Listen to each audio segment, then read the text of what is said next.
Perfect. Now, guys, I'm sitting here with Tim Hughes, the owner of the Whiskey Blendery. I'm making like I don't know, like I ain't been a part of. Tim, let's do a little light recap. Give me some perspective on where the Blendery was a year ago, how it felt walking into KBF. Basically, how you think about whiskey and why this brand has been so successful in just a year's time. Well, we got the mics on and everything.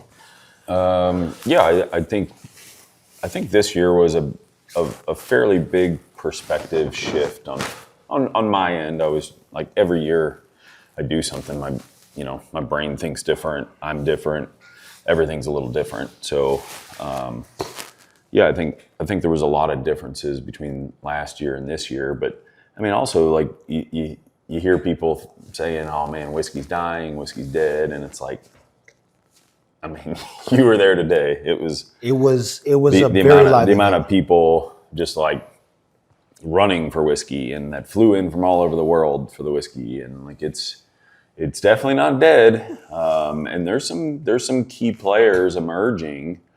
You know, we saw a few of them, and it's actually kind of refreshing to talk to them.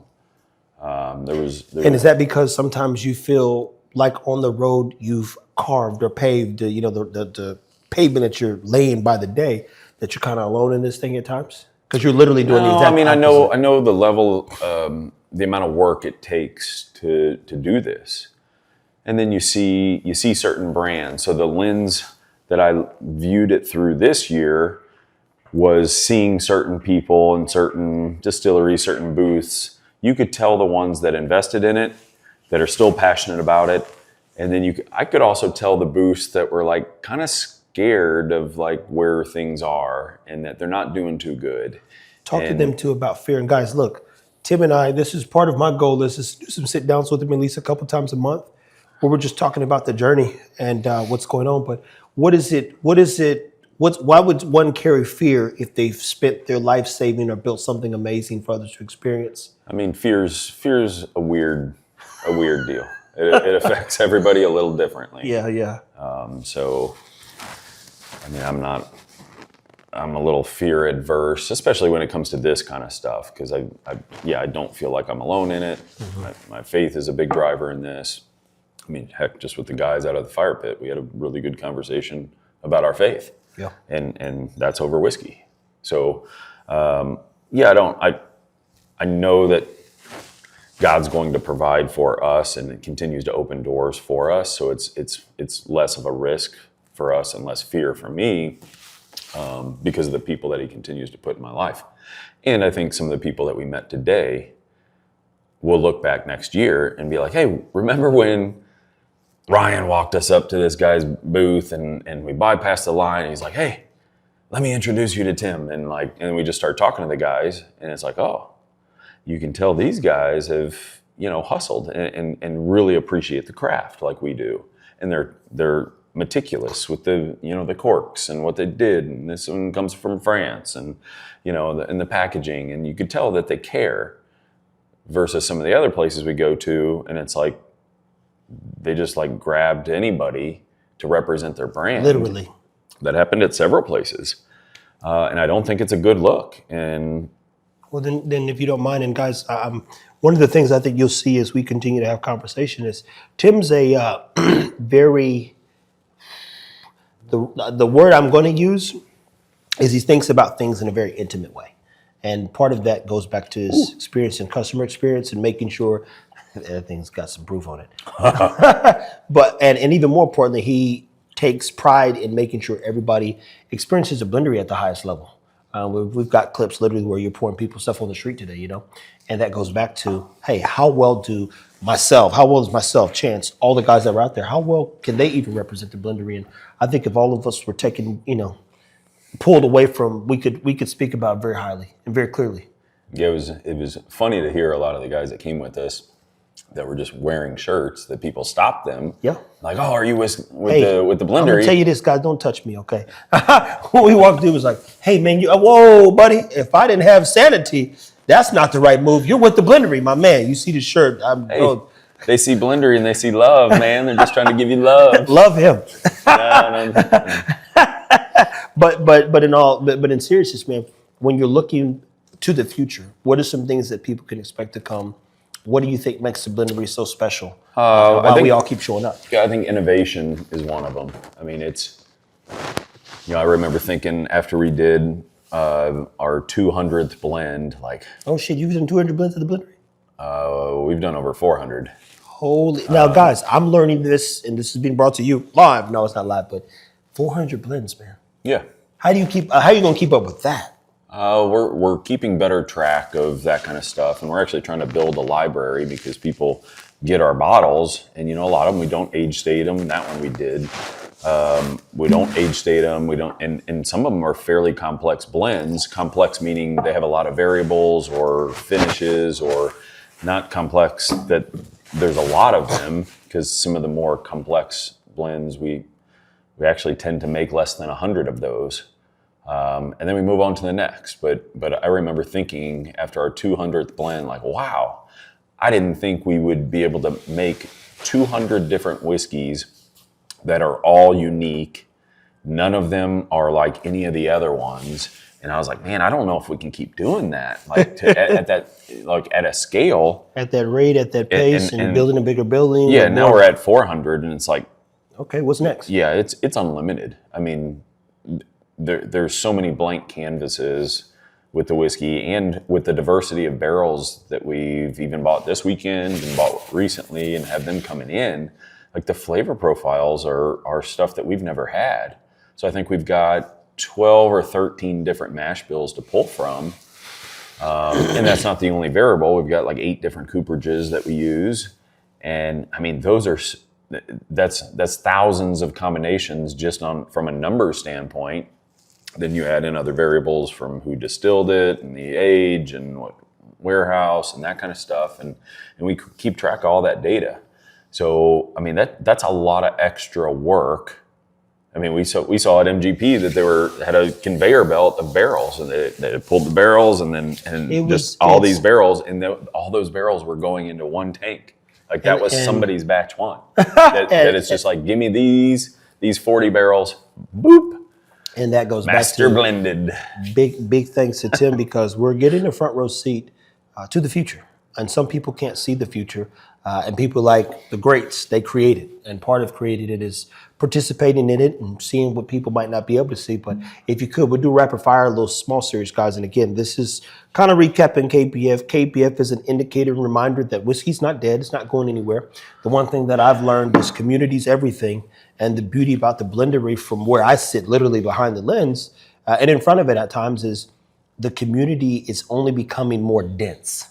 And when there's a density, it's like, how do you move the stone you can't move when everybody's kind of protecting it in a sense? So I feel like the brand's being coveted in a way that other whiskeys aren't. And we're here. Did you pay attention to where people were flocking to, when and why, and look at those crowds? Did you track I watched patterns on everything. that? So guys, let me give you small perspective, which I'm happy to do with Tim.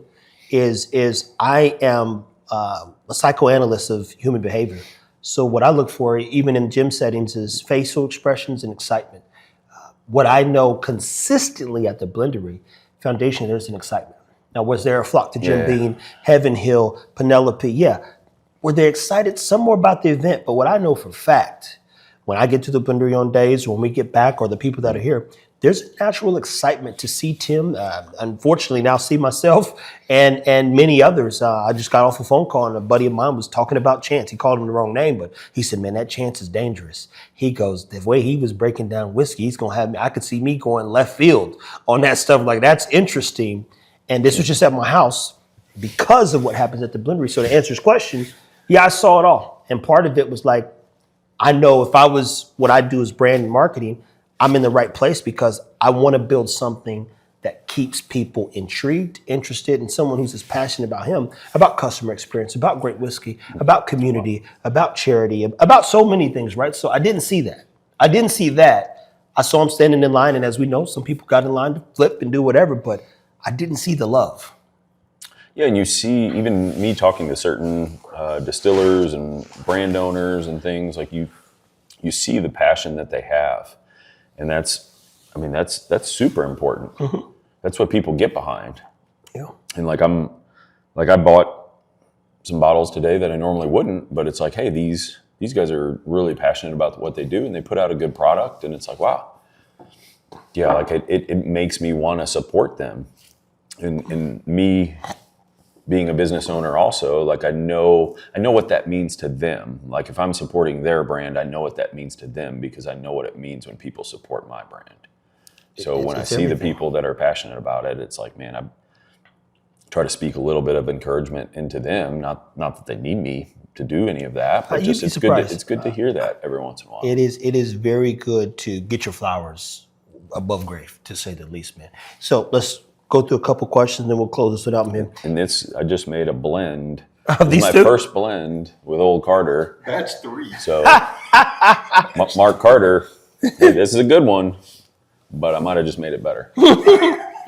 With the Blendery special. Now, Tim, what's one of your favorite things or something that you try to give people when empowering them with? I know you live in the world of passion. There are people who don't know how to guide, direct, or even find their passion. What's some of your advice, because you've been an owner in various spaces, for those that may be struggling with trying to find something they're passionate about? My advice would be slow down. So slow down and get clear on it. If you're going too fast, or if you have a fear component driving your decisions, you won't be able to get clear on what God's mission is for you. So if you slow down and spend a little time just in silence. I mean, that was key for me. I did it this morning. I got it. I went for a cold swim and then hopped at the hot tub at this Airbnb, and it was nice just being in nature and being silent and in the hot tub, man, close my eyes, meditate for a little bit, and just get clear on what I want for the day and for the week, and show a little gratitude for where we're at in this cool spot and with good people. And man, it's that's a big driver throughout the day for me when I take even 5 minutes out every morning, because that's an important 5 minutes. So if you do that, if you get a good routine and a habit of doing that, then it's much easier to get clear on what you want. Because man, if you got the wrong things guiding your decisions, then it's usually not going to end well. And then when you look at branding, man, what's the key to a brand, and how did you see I'm in a couple group chats with Tim and thanks, boss. And when we did the Barton videos, for instance, you text that Chad after the videos went up, it was like, man, look at the brand today. And it was something along those lines, because a year ago, 6 months ago, 90 days ago, a month ago, the brand keeps impacting so many people. So what is your vision for the Whiskey Blendery in terms of brand, and how do you want other people to see it? Yeah, I don't really look at a lot of the factors that other people do. Like, there was several people that came up to me and was like, "Oh man, hey, you got to go meet this guy. He's a huge whiskey influencer." And it's like, dude, I don't care about any of that. We both laugh at that stuff. Well, and before you go on a rant on it. I'm not. This is your time.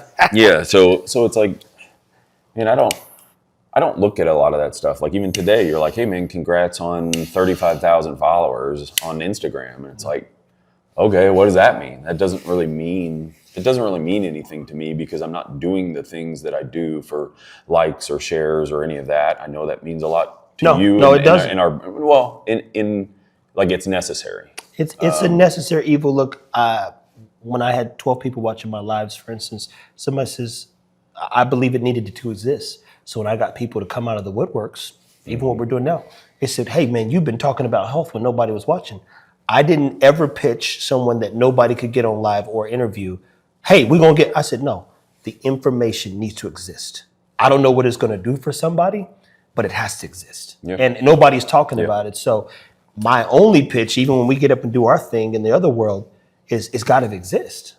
Yeah. And I think I feel more responsibility to make sure like all the employees that we have now have stability and have a good position if they want it, and if they're willing to work for it. Of course. Like I feel more responsibility towards that than anything else, because really I started this because man, I love whiskey. I love the community, and I like making unique things. Like even if we didn't have the blendery, I'd be blending these two bottles. He's and already I'd be doing like, it. yeah, I'd be trying different things, and that really that keeps me excited about stuff because the outcome, there's unlimited outcomes. Literally. And that's why I said I'm not the guy that just makes these like small batches or large batches or any of that stuff. It's like, man, everything we do is unique, and usually within a day it's gone and we're on to the next one. And it's a frustration for a lot of people that, man, I love that, I wanted another one, or man, I never got one. But there's always I another could have bought bottle. 100 RC colas, to be clear. There wasn't 100 available, but I would if I could. Golden Grades and some others. That's a good bottle. But from a brand standpoint, still, because guys, there's certain parts of businesses that have to work right. If there wasn't marketing or wasn't branding and things of that nature, even me, it's like, hey Tim, who's this with the shirt on today? She's like, well, you did a video with him. I'm like, oh damn, I did. You know how many videos I've done? But it was exciting to see them. She said, and she literally goes, I work because I wanted to be different.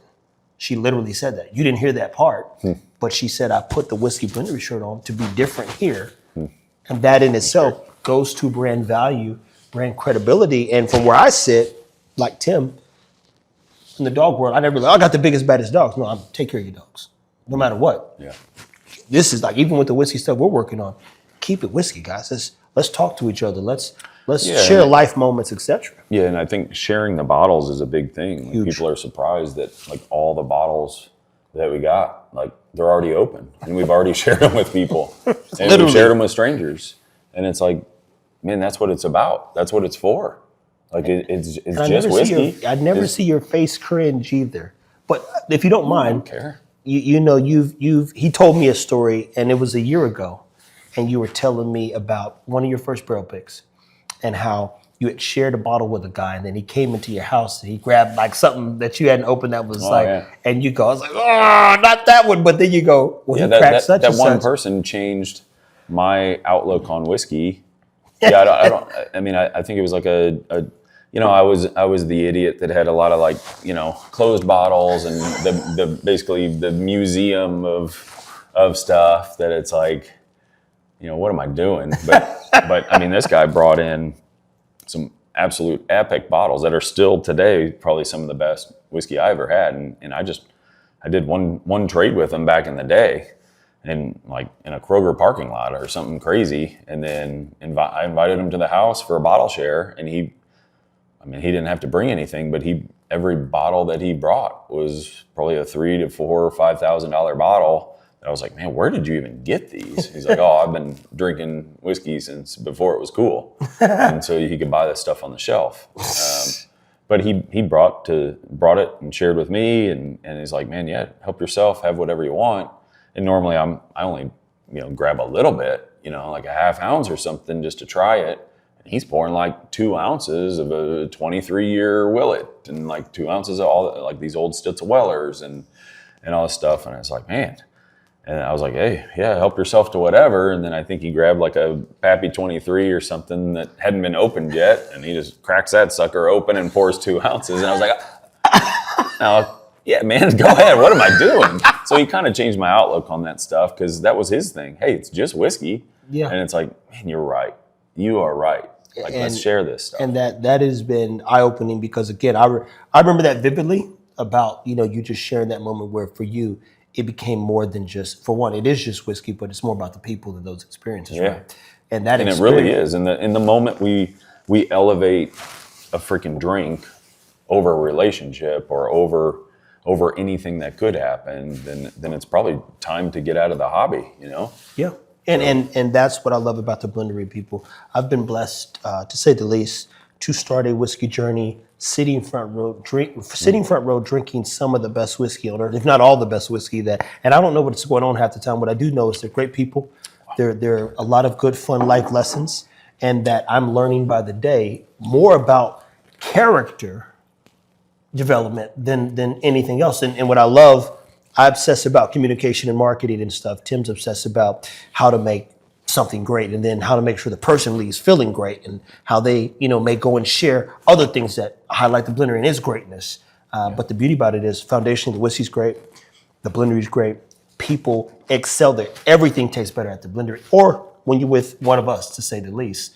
And I'm like, man, there's something special going on here. Yeah, isn't that weird? Like, the whiskey tastes different depending on who you're sharing it with, which is kind of cool, Yeah. And that's why I always say, like, anything we bottle. Did you like that? That's pretty cool. You made both better. I think it did. I think it did. It made this better and it made that better. It's incredible. But that's the power of blending. And this guy, we've got so many things we want to bring to you, but we're closing out KBF. Another eye-opening event. Whiskey's doubled in foot traffic, definitely just by KBF. Yeah, they sold a lot more tickets. I think they could have sold more last year. They knew it, and so they sold more this year. Hopefully, they don't sell any more because they'll need a different venue. It'd have to be a different venue. But what's something that you want people to take? Because guys, mark this on your calendars. A year from now, where do you think the Blendery will be, and how do you think it'll impact others? I don't know. I think on a more like on a smaller scale. Like because if I get caught up in all that, then it's like, ego gets involved. Like I lose track of what has to happen every day to get there. Mm-hmm. So if you're looking at it, it's important to like I do that in the beginning of the year. I set those yearly goals, but then it's like, no, I get really small on all that stuff because I need to know the little routines that are necessary pretty much daily to get there. Mm-hmm. And one of the successful things that I have to do is I have to keep innovating on the whiskey. I have to keep finding great barrels, and I use these trips and opportunities to really use my network to find some incredible barrels, and that's fun to me. It's like a treasure hunt. It is. And we did that at multiple places this week. And from where I sit, people, I'm like Tim. When people get excited about what we're doing, I'm like, dude, the dogs are 6 months old. I still got 3 years of work. Like, there's no fast way to get there, right? Yeah. Hey, what are you going? I'm like, bro, in 3 years, I'll tell you how this went. and there's I can't rush the process, right? The journey side of it. So wanted to ask because, again, I kind of help keep the vision on the brand, but it's those day-to-day things. It's this right now, like, hey, we got to go do, what are we shooting? I love that you're clearly a worker bee like me, but hey, we need to go do a few more things real quick just to close this out. And this is a conversation I felt we needed to have just in preparation for people to keep tuning in and learning. This guy has a wealth of knowledge, wealth of experience, super, super good at customer service. I've learned a ton of things from him, and everyone that I've been around, they've all talked about the importance of how someone else made them feel, which is why they got involved in that's business. Even Perry today, was it not Perry, but Barry? What's the one that sold you your first barrels? Yeah, Barry. Barry and Barry. We ran into Barry today. Yeah, and that was refreshing awesome. Because he was like so welcoming and warm, and he was excited He was excited to tell all the other people around us, I believed in him. I believed in the story. Like, I knew this would be great. And that was cool, man. That was really cool. It was refreshing. I wasn't expecting to see him. No, and he gave me some, hey, you do this, you need to call this guy. I said, well, I'm going to take a picture of you and send it to him. You need to talk to this agency. And I'm like, man, that's the power of hello, to say the least. And reaching out. And I'll tell you this, and I'll ask Tim one more question.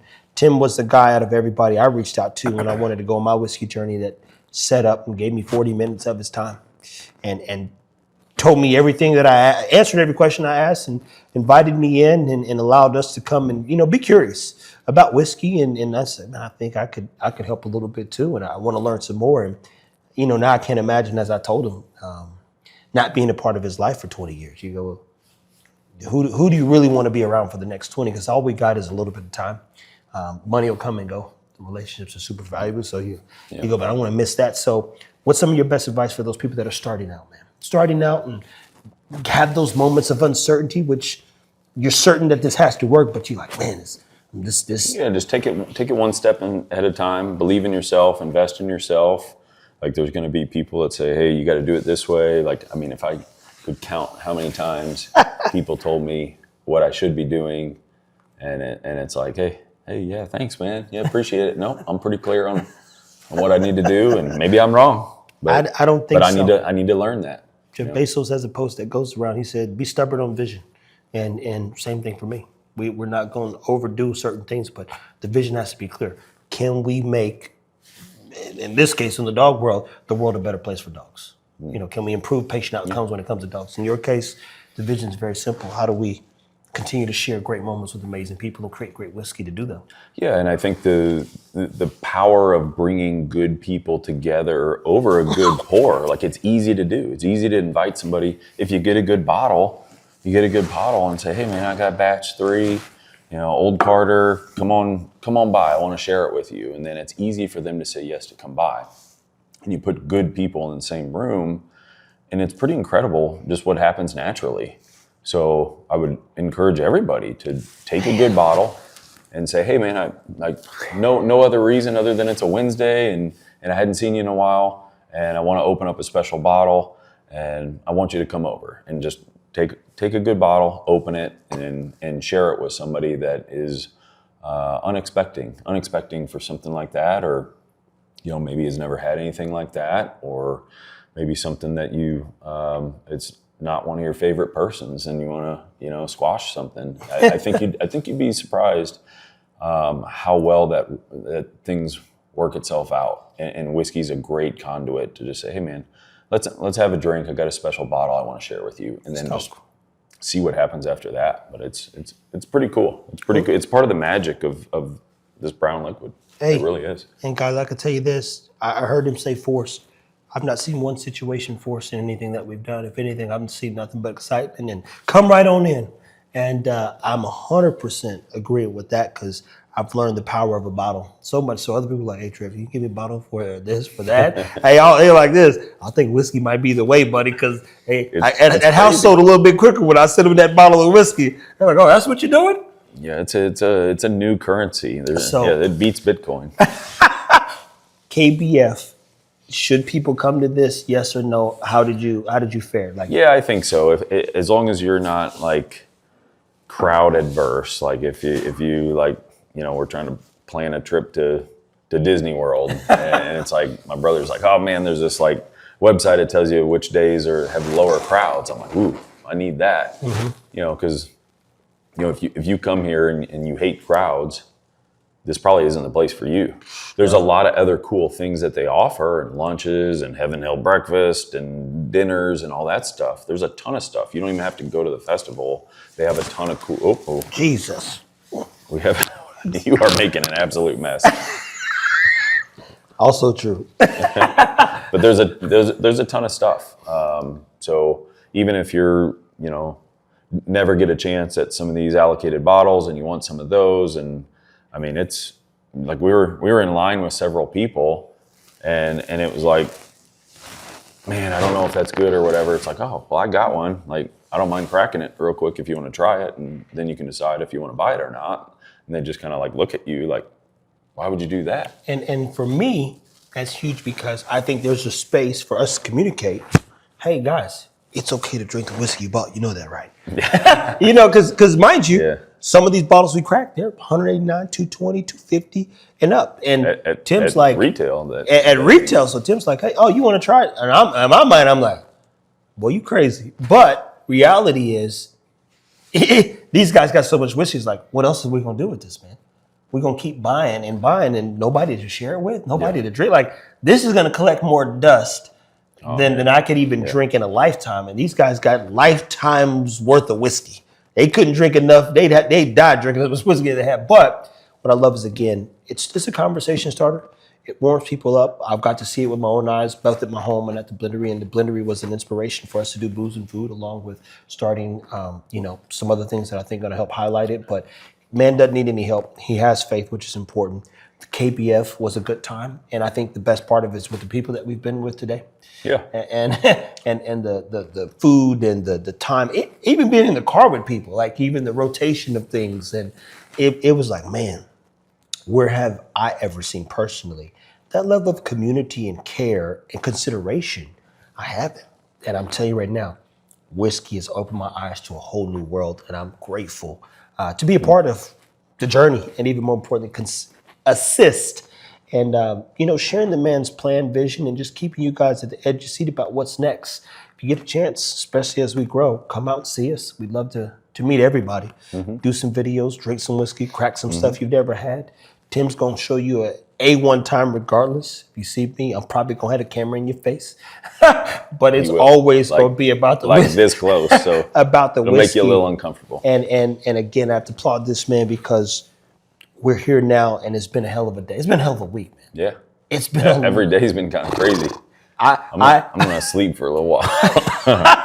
I cannot. I gotta do a few things, but I'm like, don't talk to me after this. I know it's got to be done, but guys, thank you so much for watching, participating. Stay tuned. We've got a lot of amazing things happening. And remember, as Tim said, and I tell people this, take it day by day, take it one step at a time. Be aware of what your purpose is and your intent is. And whatever you're doing, stay focused. Yeah, I had a few people today walk up and say, hey, man, did you ever think like the Blendery would get this big? And it's like we're just getting started. Like the train just left the train station. Look, so that kind of face. I'm like this. What? Yeah. My man, we ain't took a step. And I think it's because we're one of the brands that are rapidly growing. You were like, hey man, congrats on 35,000 followers. And I'm like, dude, congrats to you. That's your department. He literally said, I'm this not is not anything. I'm doing the exact thing that I would do whether he puts a camera in my face or not. 100%. I just told him a camera needs to be rolling. I was like, I didn't sell him anything, to be clear. But I was like, oh, there's a lot going on here. Did you know? Did you know that if a camera was rolling, this would become very? It's like, oh, really? Just doing this kind of stuff? Absolutely, buddy. And again, he gives me free range over kind of like, hey, we need to do this, and that. But at the same time, seriously, he was like, yeah, no, congrats to you, man. And I think that's important that we don't have anything to hide, because I don't care what you put on camera. Maybe it doesn't make me look very eloquent because I don't have as good communication skills as you. That's what I'm here for, man. But even more importantly, he communicates whiskey. Yeah. And again, bar none, some of the best customer service I've ever seen, guys. I've told him this. I can scale character. I cannot scale a brand or a business if there's no character to it. I don't care if you got the best product in the world. If you're a shitty person, there's nothing I can do for you. I don't care what you think. I'm like, it's got a cap. This man has no ceiling. And what I'm learning from where we're at is not just because of the whiskey, it's because of the support. It's because of the team. It's because of brothers serving others. It's because he shows up. It's because he'll always be there, realistically. And I told somebody this, and this was off camera, and he said, Trev, how do you keep going? I said, and I brought Tim into the conversation. I said, how do you stop men who don't see a way out? We only see a way through. Like, Tim and I can take anything. Like, we've got a gorilla on our back, and if not a few of them motherfuckers. and you can't stop someone who believes the world can be a better place because we're here. And that's the only way you grow. Yeah. Like you have to have adversity. You have to make mistakes. That's literally the only way to get better. So any kind of adversity or any kind of problem or whatever, it's like, all right, hey, what do we got to do to solve this? All right, now that adds another skill, and then that's better. Because what's the saying? Smooth seas don't make experienced sailors. Yeah. Like you need a little rough water. Like you have to. Yeah, So, you do something. and it comes naturally. Any business, it comes naturally. Business is tough. It is tough, and now there are greater times ahead, better times coming, and more work, to be clear. If we don't do the work, I always say, like, guys, this doesn't work. We did a lot more fun last year. Like fun meaning like it was less intentional. Yep, we're seeing what's out there. We're kind of like fact finding and that kind of stuff. And now we worked. Like this was not only like it was fun work, but it's like, man, this guy, just when you think you can relax, he's like, come on, man, we got to shoot 12 more videos. And it's like, hey, but I see why he says that. So that's why I'm like, all right, let's do it. Let's go. Yeah, and guys, it didn't start that way, but he gets it now. And again, we think he's, hey, you got to get on this, like, whatever, let's go. But I would tell you this, man, if you're doing anything in life, believe in yourself. And one thing I know about Tim, we have an unwavering faith and belief in ourselves. And I believe I can make things better, make people better. And this guy's blessed me with the opportunity to participate and be in a better part of his life relative to social media. And 100% it's better in my life, to be clear. Gives me perspective that I don't think I would get anywhere else. That's the truth. I'm like, I don't know where else I would get this perspective, because I don't see things the way he does, but I'm seeing it slowly but surely. And I've got a good learning curve. I can learn fast. Yes, you do learn. You learn a lot. Like, you're a different person this year too. I think we both are. Yeah, 100%. But yeah, man, I'm grateful for everything you do. Likewise, my man, guys. Well, KBF was a blast. Shout out to everyone who participated, everyone who was here, who dug in the barrels, tried the whiskey, bought barrels, supports the Blendery, and wants to be or is a part of our future. And in my mind, all you're gonna be there at some point. It's just a matter of time before you get a chance to be a part of what's next. So until next time, people, keep it whiskey. Cheers.